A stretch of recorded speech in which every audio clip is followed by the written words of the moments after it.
Meaning of greedy. Greedy. Greedy. Greedy. Greedy. The word greedy refers to a strong desire or craving for more than what is necessary or reasonable. It is often associated with excessive selfishness, especially with regard to material possessions or resources.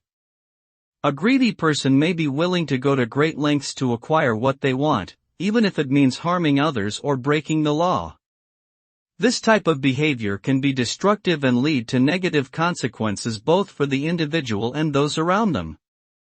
In short, greediness is an insatiable desire for more than what is needed and can have harmful effects on oneself and others.